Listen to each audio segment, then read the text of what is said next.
Why am I against foreign military troops and bases in the Philippines? It runs counter to having an independent foreign policy, especially for a developing country. And this has been the reason, in my view, that we are now lagging behind many of our neighbors, some of whom have already surpassed us in terms of economic, political development.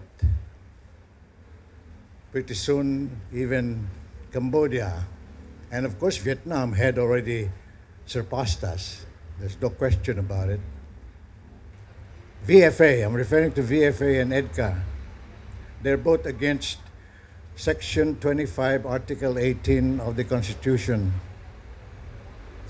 which in essence says that after 1991, when the U.S. military troops and bases were forced out by the Philippines with the help of Mount Pinatubo,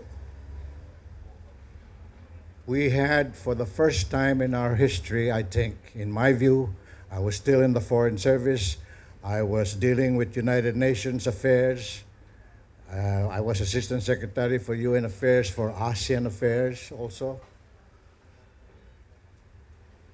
It says in that provision, and you please check it, in essence it says, no foreign troops or military bases shall be allowed in the Philippines except under a treaty that should be ratified by the Senate, our Senate.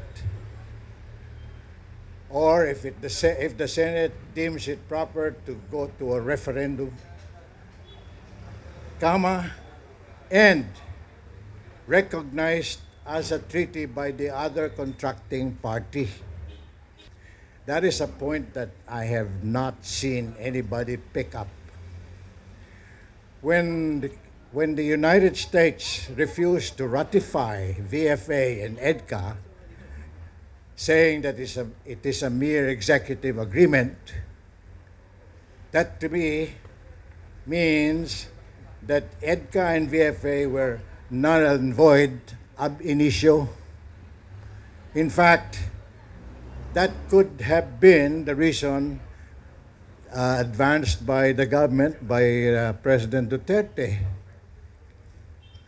But of course, VFA was ratified by our Senate.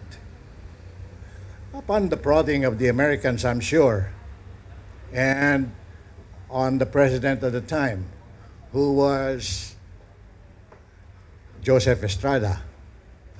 EDCA, same thing. The Senate ratified it, but the U.S. Senate never did, saying that they are executive agreements and under their constitution they do not have to ratify the agreement. Again, with pressure, I'm sure, from the Americans on the Senate members and the President, Noynoy Aquino. That has been my contention from the very start.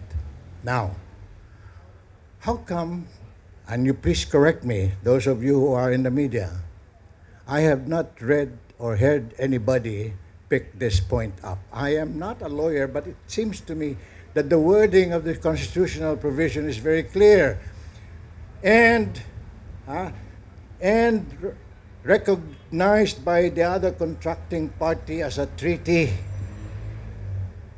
To me, that's a conditio sine qua non to have made the VFA and the EDCA pagka or valid. I'll leave it at that. I have so many things to say. So if you have any questions lingering in your minds, just let me know. And I'll try to answer your questions as much as possible. Thank you. Thank you very much, Ambassador Reynaldo Arcilla.